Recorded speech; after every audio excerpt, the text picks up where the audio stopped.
Assalamualaikum warahmatullahi wabarakatuh. Perkenalkan, nama saya Marsyadi Nugraha. Saya dari kelas 1A, Sarjana Terapan Kebidanan. Di sini saya akan memberi tanggapan tentang kebijakan-kebijakan yang ada di Indonesia. Yang pertama, yaitu DPR anggarkan 48 miliar untuk horden, sekjen, sudah 13 tahun tak diganti seperti kain pel. Menurut saya, dengan nilai angka tersebut, terlihat sangat besar untuk sebuah kebutuhan yang tampaknya tidak sesuai, terutama saat banyak sektor lain yang membutuhkan pendanaan lebih mendesak. Istilah seperti kain pel seolah-olah ada kebutuhan untuk pembaruan dan revitalisasi dalam kepemimpinan administrasi DPR. Secara menyeluruh, hal ini memperkuat sorotan pada pentingnya transparansi, akuntabilitas, dan prioritas pengeluaran publik agar sesuai dengan kebutuhan real rakyat. Hal ini tercantum dalam Pancasila nomor 4, yaitu menekankan pentingnya pengambilan keputusan yang bijaksana dan berdasarkan musyawarah demi kepentingan rakyat. Jika anggaran yang besar seperti 48 miliar untuk hordeng dianggap tidak sesuai dengan kebutuhan rakyat, maka hal ini bertentangan dengan prinsip musyawarah yang harus mengutamakan kepentingan publik. Terdapat di Undang-Undang Nomor 17 Tahun 2003 tentang Keuangan Negara.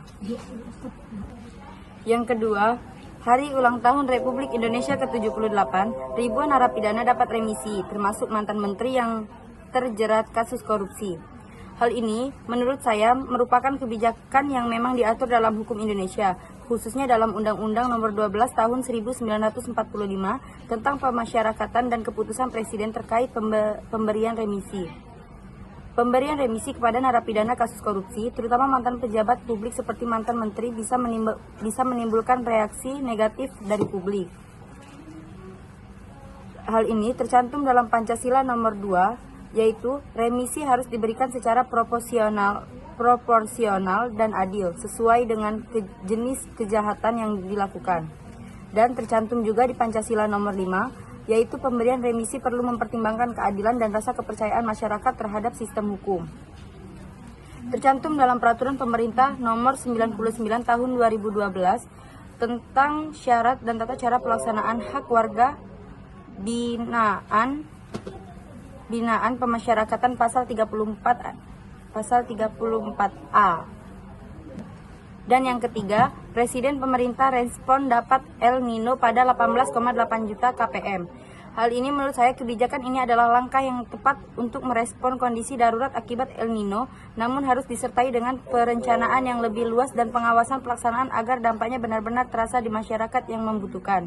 Terdapat di sila kedua, yaitu menunjukkan perhatian pemerintah terhadap kesejahteraan manusia, dan tercantum di Undang-Undang Nomor 24 Tahun 2007 tentang penanggulangan bencana pasal 5 dan pasal 26. Yang keempat adalah Indonesia bakal impor beras 2 juta ton hingga akhir 2023. Menurut saya, langkah untuk mengimpor beras mungkin diperlukan dalam situasi tertentu. Hal ini seharusnya menjadi sinyal bagi pemerintah untuk memperkuat ketahanan pangan domestik dan memastikan bahwa petani lokal tidak terpinggirkan dalam proses ini. Hal ini tercantum dalam Pancasila nomor 3 Persatuan Indonesia, yaitu memastikan pemasukan beras yang cukup merupakan bagian dari upaya menjaga persatuan dan kesejahteraan seluruh rakyat Indonesia. Hal ini terdapat di dalam Undang-Undang 1945 Pasal 33 Ayat 1. Yang kelima adalah Omnibus Law. Cipta Kerja memiliki potensi untuk memberikan dampak positif pada ekonomi Indonesia, namun perlu diimbangi dengan perlindungan terhadap lingkungan dan hak-hak sosial agar manfaatnya dapat dirasakan secara merata oleh seluruh masyarakat. Hal ini tercantum di Pancasila nomor 3, yaitu kebijakan yang mendorong investasi harus diimbangi dengan upaya menjaga persatuan dan keharmonisan sosial. Terdapat di dalam Undang-Undang Dasar 1945 Pasal 33 Ayat 1. Dan yang keenam adalah Menhan Prabowo perkuat TNI melalui pembelian 24 pesawat tempur F-15X baru dari Amerika Serikat. Menurut saya, hal ini dapat dianggap sebagai langkah positif untuk memperkuat pertahanan Indonesia, tetapi harus diimbangi dengan perencanaan yang matang dalam hal anggaran, pelatihan, dan strategi jangka panjang untuk menjaga keamanan dan kedaulatan negara. Hal ini terdapat di Pancasila nomor 3 dan tercantum di Undang-Undang Dasar 1945 Pasal 30 Ayat 2. Sekian, itu saja yang dapat saya jelaskan dari kebijakan-kebijakan yang ada di Indonesia. Kurang dan lebihnya saya mohon maaf. Wassalamualaikum warahmatullahi wabarakatuh. Terima kasih.